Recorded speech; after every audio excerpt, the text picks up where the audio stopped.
I want you to try something before I start this story. Right now, wherever you are, stop scrolling. Put your phone down for 1 second. Now listen. Do you hear that? The hum of your fridge. A car outside. Maybe your own heartbeat, if the room's quiet enough. Good. Hold on to that sound.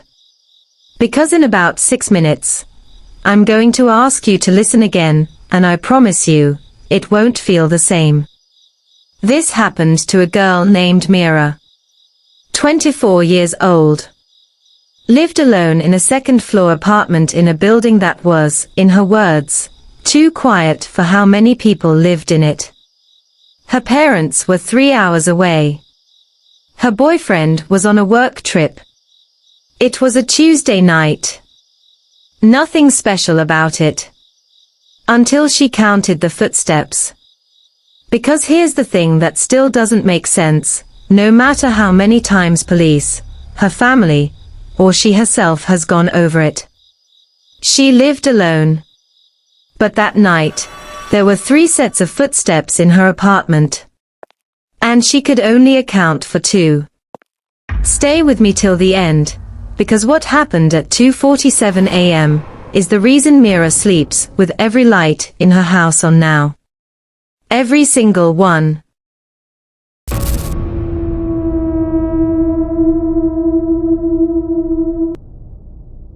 It started like every boring Tuesday does. Meera got home around 8 p.m. Microwaved leftovers. Put on a rerun she wasn't really watching. Texted her boyfriend goodnight around 10:30, and he said the same thing he always said, lock the door, weirdo. Because she had a habit of forgetting. She checked it twice that night. She remembers that clearly. Twice. By 11, she was in bed, phone brightness low, scrolling nothing in particular. Her apartment had that late-night stillness, the kind where sound doesn't just disappear, it gets swallowed. She'd lived there 2 years. She knew every creak. The pipe that groaned when the heater kicked in. The floorboard by the kitchen that clicked if you stepped on it wrong. She knew her apartment's voice. That's important. Remember that. Around midnight, she heard the floorboard click. She didn't think much of it. Old buildings settle. She rolled over. Then it clicked again. Slower this time. Like something was testing its weight on it.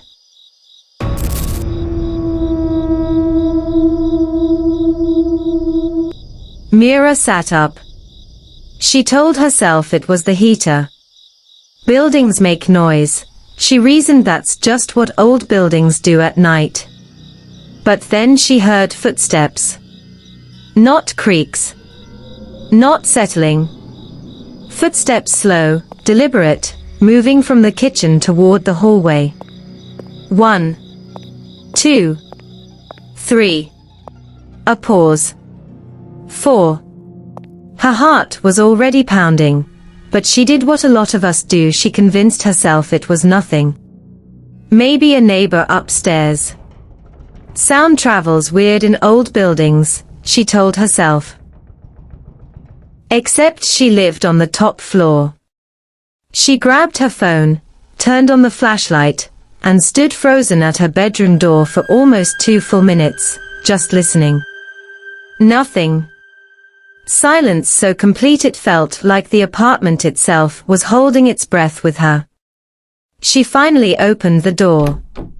Empty hallway. Kitchen light off, exactly how she'd left it. Front door locked. She checked the handle 3 times. She laughed at herself. Actually laughed, out loud, standing there in the dark, feeling stupid for being scared of nothing. She went back to bed around 12:40. She did not know that somewhere in that apartment, something was now awake with her.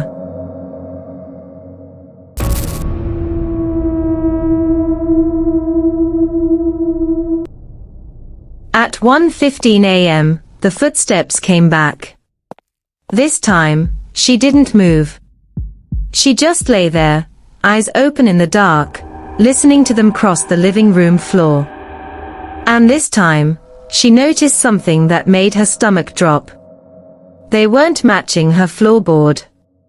The click by the kitchen. The one specific board that only made noise if you stepped on the left edge of it was clicking in a rhythm. Step. Click. Step. Click. Over and over. Like whatever was walking wasn't just moving randomly. It was pacing. Back and forth, right outside her bedroom door. She grabbed a kitchen knife she kept in her nightstand, something her father had insisted on when she moved out alone, and she sat with her back against the headboard, knife in hand, staring at the thin line of hallway light under her door. The pacing stopped at 1:52 a.m. Then she heard breathing. Not hers. Not the heater. A slow, wet inhale exhale, right on the other side of her bedroom door, low like something crouched, not standing. She didn't move for 40 minutes. She counted every second on her phone, screen dimmed, terrified even the light would give her away. At 2:31, the breathing stopped. And that's when the second set of footsteps started.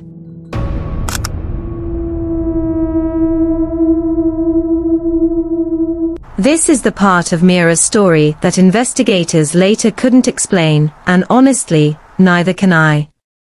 The first set of footsteps, heavy, slow, deliberate, was still audible, still pacing somewhere near the kitchen. But now there was a second sound. Lighter. Faster. Moving down the hallway toward her door, and unlike the first, this one didn't pause.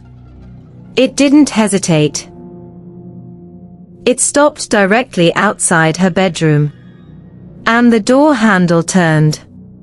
Meera has said in every retelling that she doesn't remember deciding to scream, her body just did it, along with slamming her weight against the door, holding the handle from the inside with both hands, knife clattering to the floor.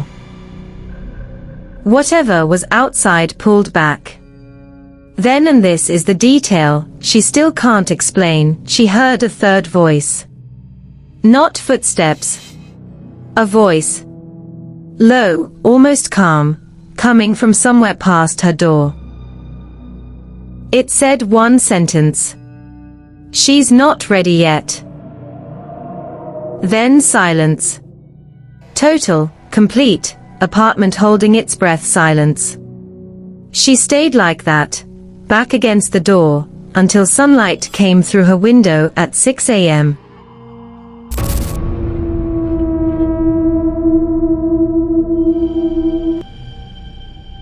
When she finally opened that door, the apartment was empty.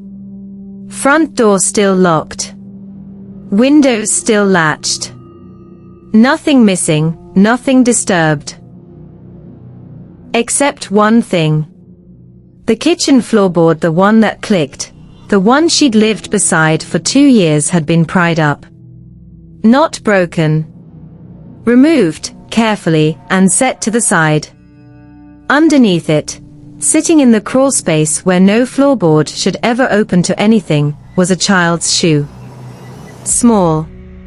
Worn. Covered in dust that suggested it had been there for years, long before Meera ever moved in. She moved out 3 days later. She never went back for her security deposit.